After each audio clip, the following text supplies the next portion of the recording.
Saudara-saudari, marilah kita mendengarkan renungan dengan judul Bagaimana Cara Menerima yang Ada, yang berdasarkan pada Injil Yohanes bab 16 ayat 31 sampai 32. Jawab Yesus kepada mereka, "Percayakah kamu sekarang? Lihat, saatnya datang, bahkan sudah datang, bahwa kamu dicerai-beraikan masing-masing ke tempatnya sendiri, dan kamu meninggalkan aku seorang diri. Namun aku tidak seorang diri, sebab Bapa menyertai aku." Dalam nama Bapa dan Putra dan Roh Kudus. Amin. Saudara-saudari terkasih dalam nama Tuhan Yesus Kristus, kata murid-muridnya, "Lihat, sekarang engkau terus terang berkata-kata dan engkau tidak memakai kiasan. Sekarang kami tahu bahwa engkau mengetahui segala sesuatu. Sekarang kami tahu bahwa engkau mengetahui segala sesuatu dan tidak perlu orang bertanya kepadamu. Karena itu kami percaya bahwa engkau datang dari Allah." Jawab Yesus kepada mereka, "Percayakah kamu sekarang?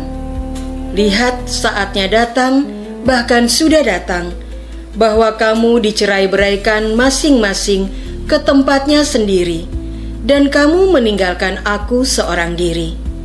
Namun aku tidak seorang diri, sebab Bapa menyertai aku. Semuanya itu kukatakan kepadamu, supaya kamu peroleh damai sejahtera dalam aku.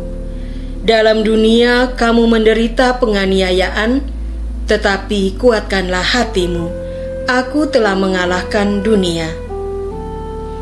Saudara-saudari terkasih, adalah manusiawi manakala seseorang memahami sesuatu berdasarkan pengetahuan dan pengalamannya sendiri. Demikian juga kita akan sulit memahami perihal baru yang belum pernah kita pelajari dan kita alami secara langsung.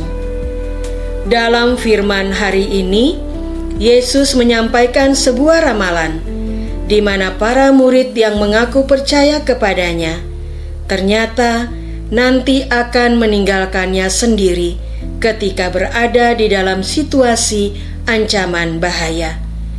Namun ia menegaskan sebuah rumus dasar, yaitu sesungguhnya saat manusia merasa ditinggal sendiri, ia sedang ditemani oleh Allah Bapa. Keyakinan pada rumus kebenaran tersebut akan menguatkan hati manusia untuk tetap bertahan ada bersama Allah Bapa menghadapi situasi dunia yang tidak nyaman sampai berhasil melampauinya dan mengalami damai sejahtera. Tentu saja, ramalan dan rumus kebenaran tersebut belum langsung dapat dipahami oleh para murid.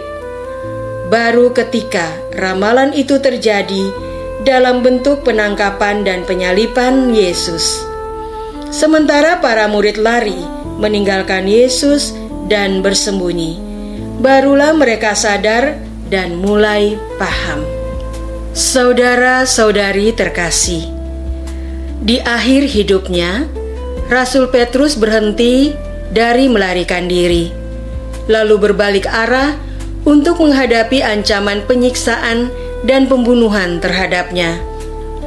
Dengan kesadaran baru akan rumus kebenaran sejati dari teladan hidup Tuhan Yesus, ia bahkan meminta agar pembunuhannya bukan disalib sebagaimana yang dialami oleh Tuhan Yesus, melainkan disalib secara terbalik. Pada hari ini, gereja juga merayakan kehidupan dari martir Petrus dan Marcelinus yang dihukum mati oleh penguasa Romawi pada tahun 302. akibat karya mereka dalam menyelamatkan jiwa-jiwa yang percaya kepada salib Yesus melalui rahmat pengusiran setan dan baptisan. Berdasarkan firman dan kisah hidup para kudus dalam mengikuti teladan hidup Yesus tersebut, kita dapat menyimpulkan sebuah tema untuk kita praktekkan dalam latihan hidup pada hari ini, yaitu menyadari ketakutan ataupun hawa nafsu yang membuat kita belum mampu bertindak kasih. Bagaimana kita dapat melepaskan belenggu ketakutan serta hawa nafsu dan kelekatan tersebut? Saudara-saudari terkasih, adalah sepasang suami istri yang bertahun-tahun saling menyimpan kekecewaan terhadap pasangan hidupnya.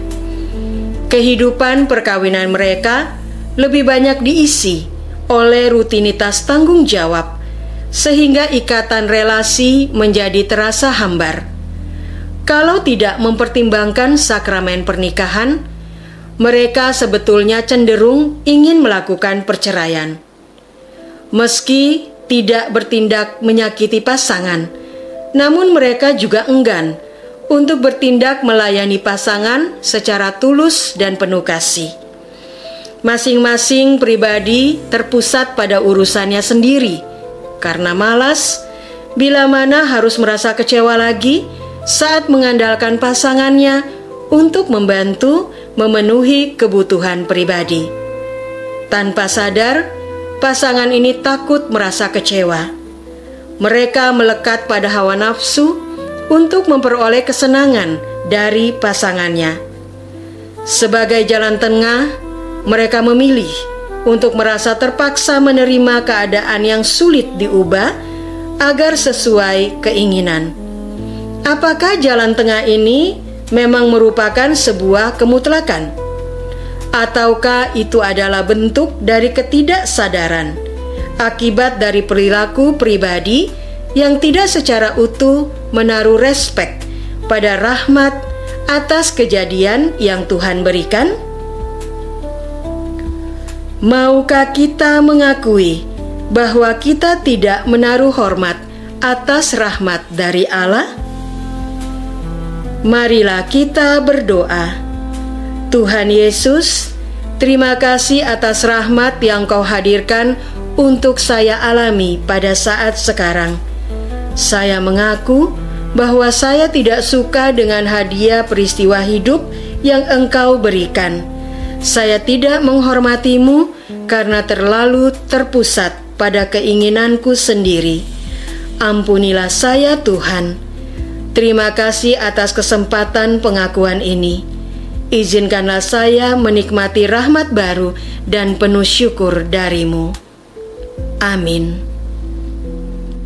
Semoga kita semua selalu dinaungi dan dibimbing oleh berkat Allah yang Maha Kuasa, Bapa dan Putra dan Roh Kudus.